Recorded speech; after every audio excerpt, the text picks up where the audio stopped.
সুমন একাডেমির ইউটিউব চ্যানেলে স্বাগতম। আমরা আজকে আলোচনা করব অধ্যায় 2-এর 30 পৃষ্ঠার 12 নং অঙ্কটি।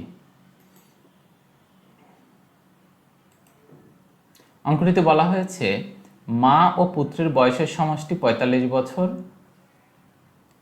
মায়ের বয়স পুত্রের বয়সের 4 গুণ, তাদের প্রত্যেকের বয়স কত? অর্থাৎ মা এবং পুত্রের বয়সের সমষ্টি 45 বছর, মানে দুইজনের বয়স মিলে হয় 45 বছর। মায়ের বয়স পুত্রের বয়সের 4 গুণ, তাদের প্রত্যেকের বয়স কত? আচ্ছা, এবার আমরা দেখো যে মায়ের বয়স আর পুত্রের বয়স দুইজনের বয়স যোগ করলে 45 বছর হয়। বলা আছে মায়ের বয়স পুত্রের বয়সের 4 গুণ, কিন্তু পুত্রের বয়সটা বলা নেই, পুত্রের বয়সটা বের করতে বলেছে। যদি পুত্রের বয়স, শুধু পুত্রের বয়স না, পুত্রের বয়স এবং মায়ের বয়স বের করতে বলা হয়েছে। যদি একজনের বয়স দেওয়া থাকতো তাহলে অন্যজনের বয়স বের করতে পারতাম। যে পুত্রের বয়স দেওয়া থাকলে মায়ের বয়স পুত্রের বয়সের 4 গুণ, অতএব মায়ের বয়স 4 দিয়ে গুণ করে বের করে ফেলতাম। কিন্তু একজনের বয়সও দেওয়া নেই, দুইজনের বয়সই বের করতে বলা হয়েছে, আর শুধু বলা আছে মায়ের বয়স পুত্রের বয়সের 4 গুণ। তো যেহেতু বয়স দেওয়া নেই, সুতরাং আমরা পুত্রের বয়স ক ধরে নেব, ক ধরে অঙ্কটি করব। চলো অঙ্কটি আমরা একটু সাজিয়ে নিই, তারপরে তোমাদের বুঝিয়ে দিচ্ছি। আচ্ছা, ধরি পুত্রের বয়স ক বছর, অর্থাৎ পুত্রের বয়স তো আমরা জানি না। যেহেতু পুত্রের বয়স জানি না, সেহেতু আমরা ধরে নিলাম পুত্রের বয়স ক বছর।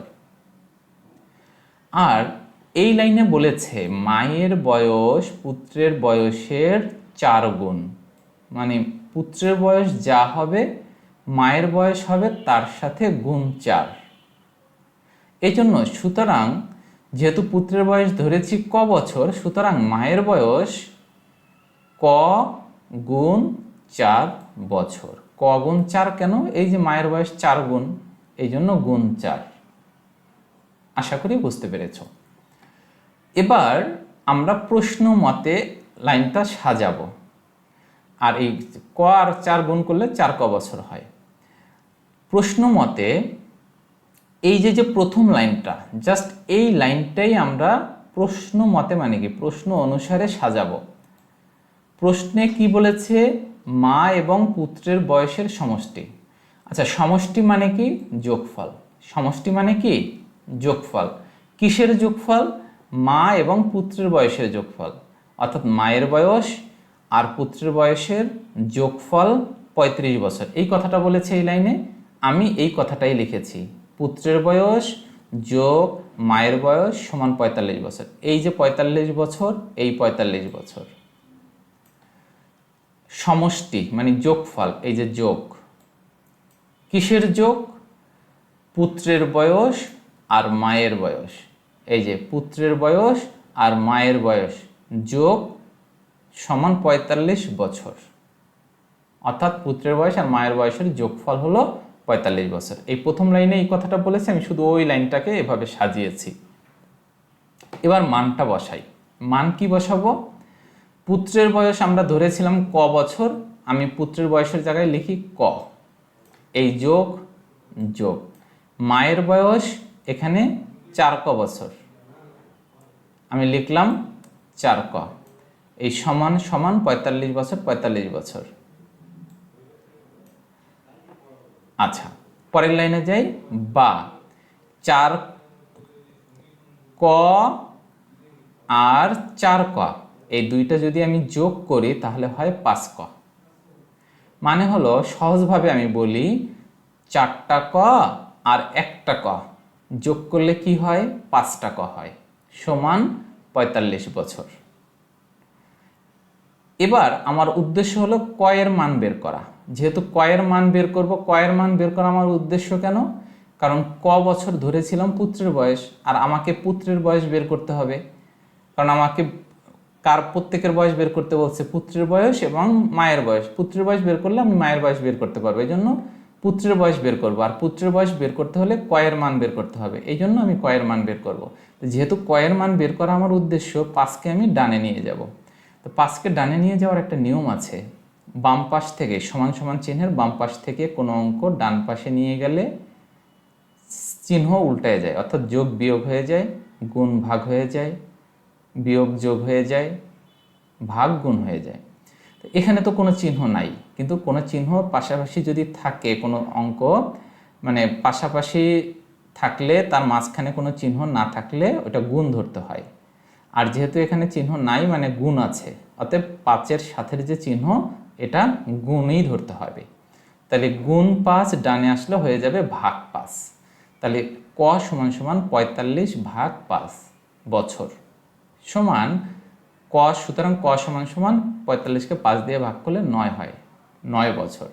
তাহলে এই ক সমান 9 বছর মানে কি? ক ধরেছিলাম কার বয়স? পুত্রের বয়স। পুত্রের বয়স সমান ক বছর। তাহলে আমরা পুত্রের বয়স পেয়ে গেলাম। সুতরাং পুত্রের বয়স 9 বছর। তাহলে তোমার কাছে জানতে চেয়েছে তাদের প্রত্যেকের বয়স কত। আমি একজনের বয়স পেয়ে গিয়েছি, কার বয়স? পুত্রের বয়স। এবার আসো মায়ের বয়স বের করি। বলেছে মায়ের বয়স পুত্রের বয়সের 4 গুণ। এবার পুত্রের বয়সের সাথে 4 গুণ করে দাও, তাহলেই মায়ের বয়স বের হয়ে যায়। এবার মায়ের বয়স পুত্রের বয়সের 4 গুণ, সুতরাং মায়ের বয়স 9 গুণ 4 অর্থাৎ 36 বছর। তাহলে আমরা দুজনের বয়সই পেয়ে গেলাম, পুত্রের বয়স 9 বছর, মায়ের বয়স 36 বছর। এখানে আরেকটা লাইন তোমরা লিখে দিবে, সুতরাং মায়ের বয়স 36 বছর। এখানে আরেকটা লাইন লিখবে, লিখে উত্তর লিখবে। উত্তর পুত্রের বয়স 9 বছর, মায়ের বয়স 36 বছর। আশা করি এই অঙ্কটা তোমরা বুঝতে পেরেছ।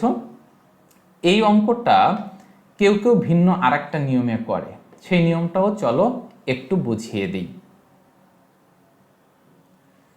আচ্ছা, এই অঙ্কটা আরেকটা নিয়মে করে, সেটা হলো, প্রশ্নটা তো আগেই বুঝিয়েছি। ভিন্ন নিয়মটা কি? ভিন্ন নিয়মটা হচ্ছে, দেখো, পুত্রের বয়স সমান সমান পুত্রের বয়সের 1 গুণ। এই লাইনটা আমি কেন লিখলাম? পুত্রের বয়সের 1 গুণ মানে হলো প্রত্যেকের বয়সই তার বয়সের 1 গুণ। যেমন ধরো তোমার বয়স যদি হয় 11 বছর, তাহলে তোমার বয়সের 1 গুণ, মানে তোমার বয়স 11 বছর, 11 বছরকে 1 দিয়ে গুণ করলে 11 বছরই হয়, মানে যার যার বয়স তার বয়সের 1 গুণই হয় সবসময়। আমার বয়স আমার বয়সের 1 গুণ। হ্যাঁ, যেমন তোমার বয়স 11 বছর, তাই তোমার বয়স তোমার বয়সের 1 গুণ, মানে কি? মানে তোমার বয়স 11 বছর গুণ 1 অর্থাৎ 11ই হয়। তাহলে পুত্রের বয়স সমান সমান পুত্রের বয়সের 1 গুণ। এবার মায়ের বয়স সমান সমান পুত্রের বয়সের 4 গুণ। এই লাইনটা কোথায় পেলাম? এই লাইনটা এখানে, এই যে মায়ের বয়স পুত্রের বয়সের 4 গুণ। তাহলে মায়ের বয়স সমান পুত্রের বয়সের 4 গুণ। এখন আমরা যোগ করব, যোগ করে লিখব মা ও পুত্রের বয়সের সমষ্টি। এখন পুত্রের বয়সের 5 গুণ, এটা যোগ করলাম। এখন যোগ কেন করেছি? কারণ এই যে 45 বছর, এটা তো যোগফল, মায়ের বয়স আর পুত্রের বয়সের যোগফল। এই জন্য এখানে 1 গুণ আর 4 গুণ যোগ করেছি, অর্থাৎ মা ও পুত্রের বয়সের সমষ্টি করেছি। তাহলে এই পুত্রের বয়স আর এই হলো মায়ের বয়স, এটাও যোগ করেছি, মা ও পুত্রের বয়সের সমষ্টি। এই যে মা ও পুত্রের বয়সের সমষ্টি, পুত্রের বয়সের 5 গুণ। 5 গুণ কেন? এই 1 গুণ আর 4 গুণ যোগ করলে হয় 5 গুণ। ওকে, এবার পুত্রের বয়সের 5 গুণ, এই পুত্রের বয়সের 5 গুণ, এই লাইনটা কিভাবে জাস্ট একটু খেয়াল করো, তাহলেই বুঝতে পারবে। এই পুত্রের বয়সের 5 গুণ এখানে লিখলাম, পুত্রের বয়সের 5 গুণ। আর মা ও পুত্রের বয়সের সমষ্টি কত? মা ও পুত্রের বয়সের সমষ্টি 45 বছর। এই লাইনটার পরিবর্তে লিখলাম এই 45 বছর। ওকে, এবার পুত্রের বয়স, সুতরাং পুত্রের বয়স এই 45কে 5 দিয়ে ভাগ করলেই পেয়ে যাব পুত্রের বয়স। এই 45কে 5 দিয়ে ভাগ করেছি, অর্থাৎ 5 গুণ যদি 45 বছর হয়, তাহলে পুত্রের বয়স 45কে 5 দিয়ে ভাগ করতে হবে, তাহলে সমান 9 বছর। অর্থাৎ 45কে 5 দিয়ে ভাগ করলে 9 বছর হয়। তাহলে তুমি যদি পুত্রের বয়স পেয়ে যাও 9 বছর, তাহলে মায়ের বয়স পুত্রের বয়সের 4 গুণ, অতএব সুতরাং মায়ের বয়স 9 গুণ 4 অর্থাৎ 36 বছর। উত্তর 36 বছর। আশা করি এই নিয়মটাও তোমরা বুঝতে পেরেছো। তোমাদের যেই নিয়মটা সহজ মনে হয় তোমরা ওই নিয়মটাই করতে পারো। এই নিয়মটাই সঠিক, তবে এই নিয়মটা সাধারণত সবাই এই লাইনটা লিখতে ভুল করে। এই লাইনটা অবশ্যই মা ও পুত্রের বয়সের সমষ্টি সমান পুত্রের বয়সের 5 গুণ, এই কথাটা লিখতে হবে। কেউ কেউ কী করে, পুত্রের বয়সের 5 গুণ লিখে দেয়, কেউ মা ও পুত্রের বয়সের সমষ্টি, এই কথাটা পরিপূর্ণভাবে লেখে না। এই লাইনটা যদি এখানে পরিপূর্ণ না লেখো তখন অর্থটা চেঞ্জ হয়ে যায় আর তখন অঙ্কটা কাটা যায়। এই লাইনটা পরিপূর্ণভাবে লিখতে হবে। হ্যাঁ, এটা এই লাইনের প্রতি খেয়াল রাখবে এই অঙ্কটা সাজাতে গেলে। এই জায়গাটা তোমাদের কাছে সহজ মনে হবে এবং অনেকে সহজ মনে করে এই অঙ্কটা করে, কিন্তু এই জায়গাটা সাজাতে যেয়ে ভুল করে। আর এই লাইনটুকু যদি তুমি ঠিকভাবে সাজাতে না পারো অঙ্কটা ভুল হবে। তো এই জন্য খেয়াল রাখবে যাতে এখানে তোমাদের ভুল না হয়। আশা করি তোমরা অঙ্কটা বুঝতে পেরেছো। যদি বুঝতে অসুবিধা হয় অঙ্কটা টেনে আরেকবার দেখবে। তোমাদের যে নিয়মটা ভালো লাগে সেই নিয়মটাই করবে। আমরা পরের অঙ্কটাতে চলে যাই।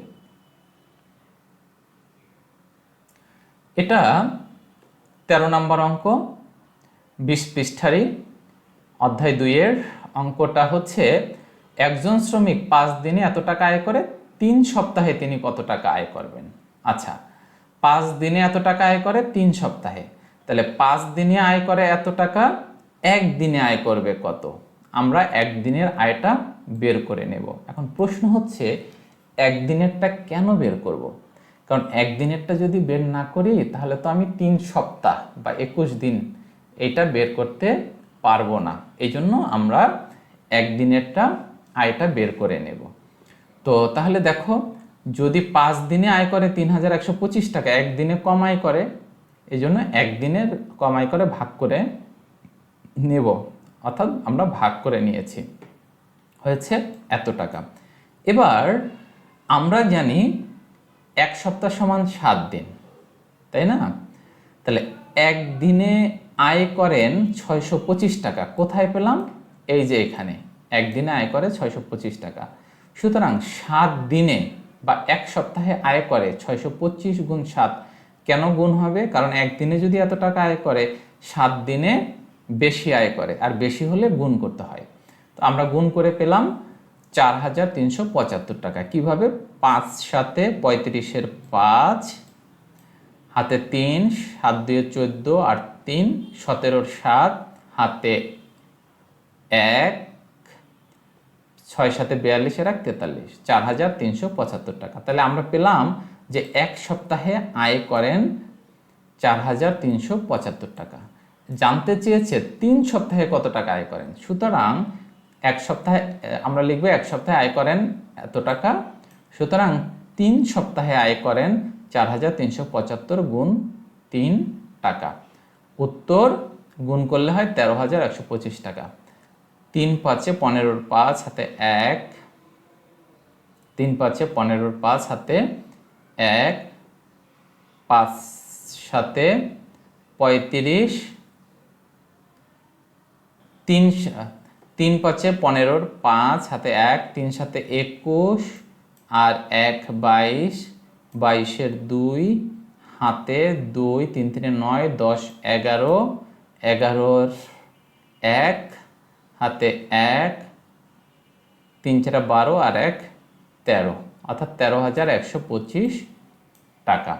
তাহলে 3 সপ্তাহে আয় করেন 13,125 টাকা। আচ্ছা সবাই একটু দেখো, তাহলে আমরা উত্তরটা পেয়ে গেলাম, অর্থাৎ 13,125 টাকা। আমি আরেকবার একটু অঙ্কটা বুঝিয়ে দিচ্ছি। একজন শ্রমিক 5 দিনে আয় করেন 3,125 টাকা, 3 সপ্তাহে কত আয় করবেন? আচ্ছা, এখানে বলছে দিনে, এখানে বলছে সপ্তাহে।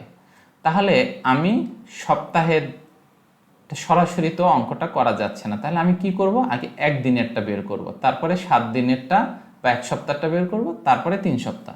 তাহলে 5 দিনে আয় করেন এত টাকা, এরপরে 1 দিনে কত আয় করেন সেটা বের করব। 1 দিনে কম আয় করেন এই জন্য ভাগ করেছি, এরপরে 1 দিনেরটা বের হয়ে গেছে। তাহলে 1 দিনে আয় করেন এত টাকা, তাহলে 7 দিনে, 7 দিনে কেন বের করলাম? 7 দিন মানে 1 সপ্তাহ। তাহলে 1 সপ্তাহে আয় করেন এত টাকা।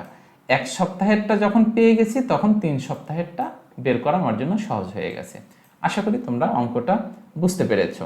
চলো তাহলে পরের অঙ্কটাতে আমরা চলে যাই। এটা খুবই সহজ এবং ছোট অঙ্ক, অধ্যায় 2-এর 30 পৃষ্ঠার অঙ্ক। হ্যাঁ, 14 নম্বর অঙ্ক। শরীফুল 72 টাকা দিয়ে 3টি খাতা কিনলো, 12টি খাতা কিনতে তার কত টাকা লাগবে? এখানে একটু চিন্তা করো, আমরা এই অঙ্কগুলোতে সাধারণত বলে থাকি যে অঙ্কের যা চায় সেটা লাইনের শেষে দিতে হয়। অর্থাৎ এই অঙ্কটাতে কি চেয়েছে? শরীফুল 72 টাকা দিয়ে 3টি খাতা কিনলো, 12টি খাতা কিনতে তার কত টাকা লাগবে চেয়েছে। কত টাকা লাগবে, টাকা চেয়েছে। তাহলে এবার এই অঙ্কটা সাজাও, এই টাকা শেষে দিবা। শরীফুল 72 টাকা দিয়ে 3টি খাতা কিনলো, তাহলে 3টি খাতা শেষে আছে, তার মানে 72 টাকা আগে আছে। আমাকে যেহেতু টাকা শেষে দিতে হবে, এটা উল্টা করে সাজাও, অর্থাৎ 3টি খাতা কিনতে লাগে বা 3টি খাতার মূল্য 72 টাকা। হ্যাঁ, এটা লাইন সাজাতে যে তুমি তোমার মতো সাজাতে পারো। কত টাকা লাগবে? 3টি খাতা কিনতে লাগবে 72 টাকা, এভাবেও সাজাতে পারো। তাহলে 3টি খাতার মূল্য 72 টাকা। তুমি যখন সাজাবে এভাবে সাজিও, 3টি খাতা কিনতে লাগবে 72 টাকা। সুতরাং একটি খাতা কিনতে লাগবে 72 ভাগ 3 টাকা, হয় কত? ভাগ করলে হয় 24 টাকা। এবার 12টি খাতা কিনতে লাগবে, 12টি খাতা কিনতে লাগবে 24 গুণ 12। এবার আসো, 3টি খাতার মূল্য যদি 72 টাকা হয়, একটি খাতার মূল্য কম হবে, এই জন্য ভাগ করেছি। আবার 12টি খাতার মূল্য বেশি হবে। একটি খাতার মূল্য যদি হয় 24 টাকা, 12টি খাতার মূল্য নিশ্চয়ই বেশি হবে। বেশি হলে গুণ করতে হয়, আর আমরা গুণ করলে পাই 288 টাকা। তাহলে 12টি খাতা কিনতে কত লাগবে? 288 টাকা। উত্তর 288 টাকা। আমি এখানে সাজিয়েছি 12টি খাতার মূল্য। তোমরা 12টি খাতার মূল্য এভাবে সাজাবে না, তোমরা লিখবে 12টি খাতা কিনতে লাগবে, অর্থাৎ 3টি খাতা কিনতে লাগবে 72 টাকা, একটি খাতা কিনতে লাগবে এত টাকা, সুতরাং 12টি খাতা কিনতে লাগবে এত টাকা। কেন? কারণ অঙ্কটাতে চেয়েছে কত টাকা লাগবে, অতএব অঙ্কটা তোমরা এভাবে সাজাবে, কত 3টি খাতা কিনতে লাগবে এত টাকা, এভাবে সাজাবে। হ্যাঁ, আচ্ছা, তো আশা করি অঙ্কটা বুঝতে পেরেছ। আমি গুণটা একটু বুঝিয়ে দেই। এই সহজ গুণগুলো তোমরা পারো, এই জন্য সাধারণত এগুলো কম দেখাই। 24 আর হলো 12, তাহলে গুণ করলে কত হয়? 4 2 8, 2 2 4, আর এক ঘর বাদ দাও, বাদ দিয়ে 4 একে 4, 2 একে 2।